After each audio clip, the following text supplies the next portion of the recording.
Hai, masih bersama saya, Mr. Z, bicara.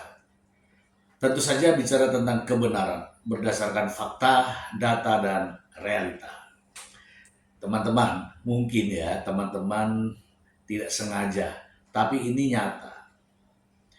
Richard Lee dipanggil di Polda Metro Jaya terkait dengan pemeriksaan lanjutan sebagai tersangka. Yang bersangkutan tidak hadir dan mengatakan bahwa yang bersangkutan sakit. Saya mengatakan bahwa jika Richard Lee dipanggil oleh penyidik Polda Metro Jaya, kemudian yang bersangkutan sakit, jangan hari H. Itu saya sampaikan. Sebaiknya beberapa hari kemudian, beberapa hari sebelumnya gitu ya. Nah, faktanya Richard Lee hari H pemeriksaan sakit. Saya mengatakan bahwa seharusnya Richard Lee datang saja. Nanti sakit setelah di depan penyidik. Itu yang saya sampaikan. Ya kan? Nah, nyatanya tanggal 22 Januari kemarin itu dipraktekkan oleh dokter detektif. Datang ke kantor polisi dengan kursi roda, didorong tuh, infus kanan, infus kiri, itulah dokter. Apakah itu benar? Ya, saya yakin itu tidak benar. Itu drama, karena dia ngikutin saya, ya kan? Oke, mengenai benar atau tidak benar, itu urusannya dia. Tetapi faktanya, dia datang ke kantor Polres Metro Jakarta Selatan menggunakan kursi roda, diinfus di kanan dan di kiri.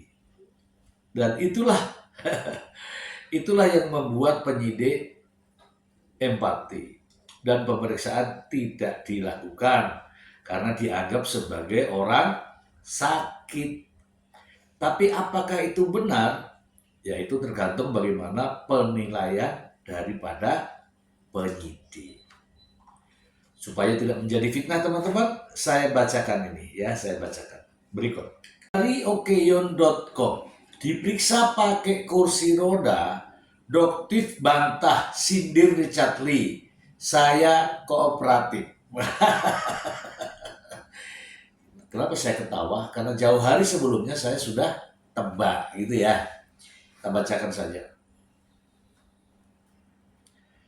Jakarta, Samira Farahnas alias dokter detektif, Doktif, akhirnya buka suara terkait dugaan dirinya sengaja menyindir Richard Lee dengan menjalani pemeriksaan kasus pencemaran nama baik di atas kursi roda dan tangan terinfus.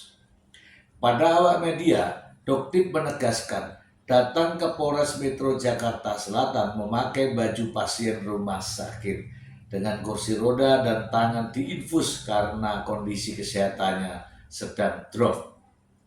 Tolong ya, ini bukan untuk menyindir siapa-siapa. Doktif memang lagi drop. Bedanya dengan DRL, Doktif tetap berusaha kooperatif dengan hadir pemeriksaan meski sedang sakit. Saya taat hukum, katanya pada tanggal 22 Januari 2026. Doktif mengungkapkan memang punya riwayat sinusitis yang kerap kambuh saat kondisi kesehatannya drop. Hal itu pula yang membuatnya harus mendapat perawatan. Alih-alih khawatir menghadapi pemeriksaan, Doktif justru mengkhawatirkan Richard Lee. Kalau dibilang pusing, mungkin ya pusing, tapi pusingnya itu mikirin sesama teman sejawat. Kok rasanya Doktif itu tega banget ya melaporkan seorang DRL dengan ancaman 12 tahun plus 5 tahun. Menurut Doktif, ancaman hukuman tersebut bukan hal yang ringan dan menjadi beban psikologis tersendiri baginya. Sebagai sesama dokter, Ada rasa enggak tega, itu yang justru membuat tekanan batin bagi Doktif sendiri. Doktif, ada-ada saja ya dramanya. Kita bahas ya teman-teman, kita bahas. Ya teman-teman semua mungkin sudah pada paham ya bahwa sehari sebelumnya Doktif ini hadir di CNN ya, wawancara dengan CNN. Padahal besoknya kan pemeriksaan sebagai tersangka. Nah, dari CNN itu katanya sakit, sehingga masuk ke Polres Jakarta Selatan, diinfus ya kan, diinfus kemudian pakai kursi roda. Padahal baru aja itu tayang di televisi, dia sedang sehat walafiat, nerocos, tapi tiba-tiba sakit. Ada apa? Ya itulah yang namanya drama. Mungkin teman-teman bisa lihat ini ya, bisa lihat tayangan ini ya. Ini adalah sebelum Doktif sakit. Berikut. Majuan aja maju. Kita mundur biar dokter maju.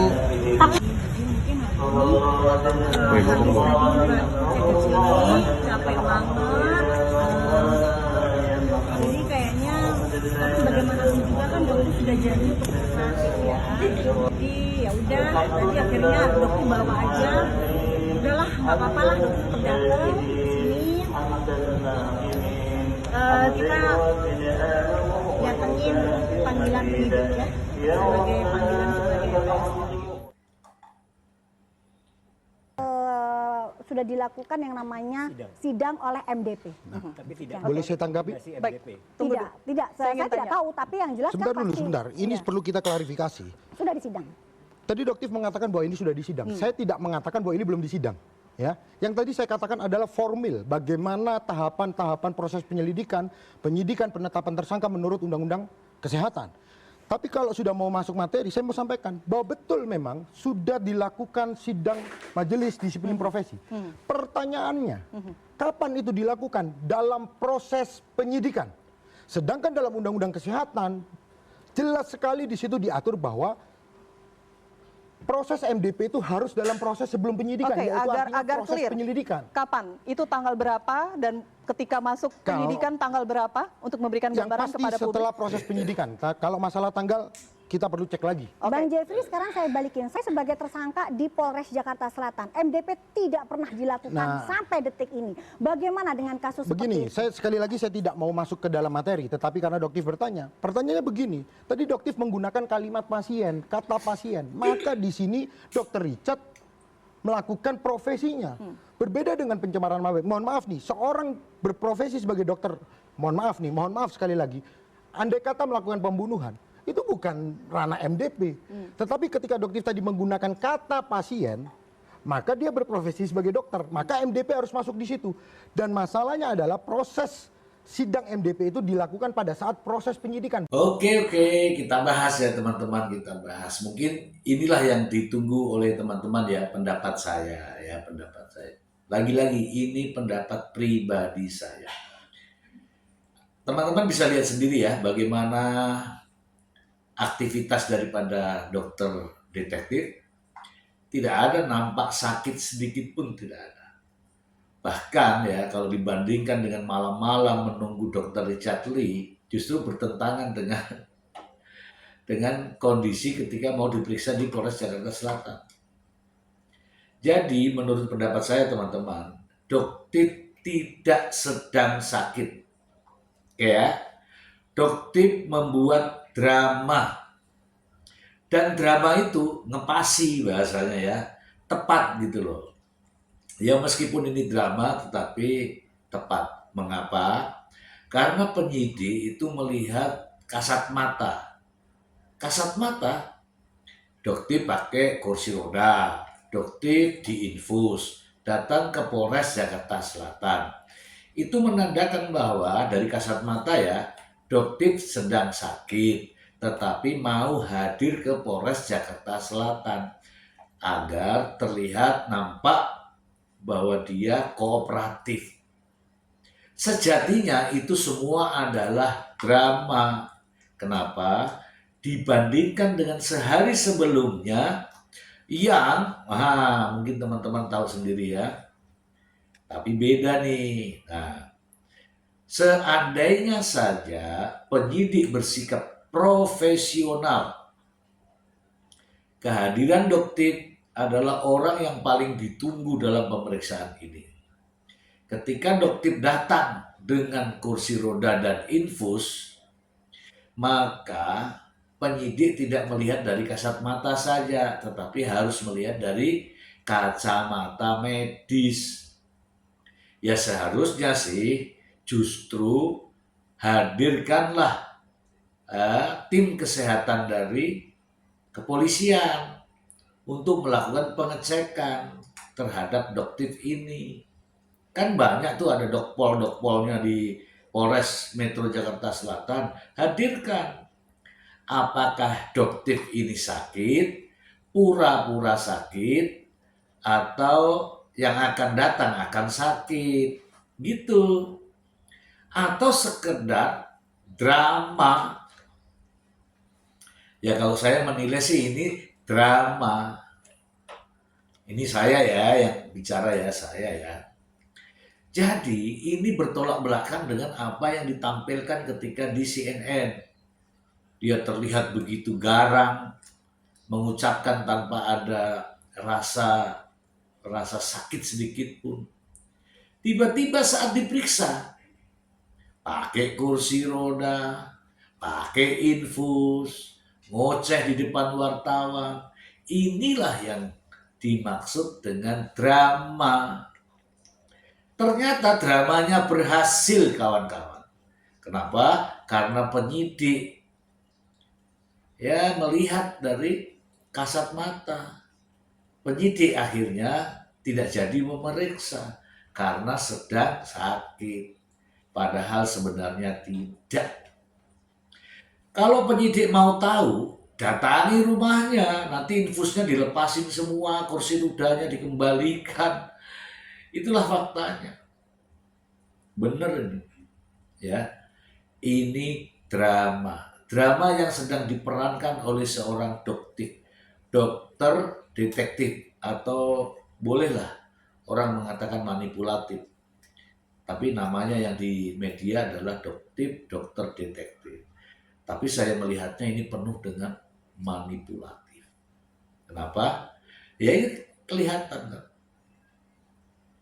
Tidak sakit, pura-pura sakit. Kemudian konferensi pers. Ini loh saya, meskipun saya sakit, saya tetap kooperatif. Ya kalau itu semua itu bahasa saya. Yang saya tujukan kepada Dr. Richard Lee. Seandainya itu mau sakit, jangan mendadak. Sebaiknya kalau sakit, di depan penyidiklah sakit. Agar penyidik paham betul. Ya kan? Jangan di hari H bilang sakit. Itu artinya apa? Tidak kooperatif. Ya enggak? Dan itu dipraktekkan oleh Doktif, yaitu dokter manipulatif. Fakta loh ini. Ini kalau keberatan silakan hubungi saya. Oke? Oke, itu aja teman-teman. Jadi inilah faktanya. Saya sudah katakan ya sama penyidik ya, coba dilihat secara utuh, keseluruhan, jangan hanya kasusnya saja. Secara utuh, siapa Doktif ini? Siapa Dr. Richard Lee? Dan apa gunanya BPOM? Apa gunanya Menteri Kesehatan? Nanti akan tahu semua. Dan kalau mau lebih tahu, Polres Metro Jakarta Selatan, pahami narasi Doktif dalam proses persidangan ya kasus Nikita Mirzani di Pengadilan Negeri Jakarta Selatan. Pasti Anda semua para penyidik lebih paham. Karena apa? Disitulah bentuk manipulatifnya. Itu saja teman-teman, semoga informasi ini bermanfaat untuk Anda, untuk kita semua. Bye.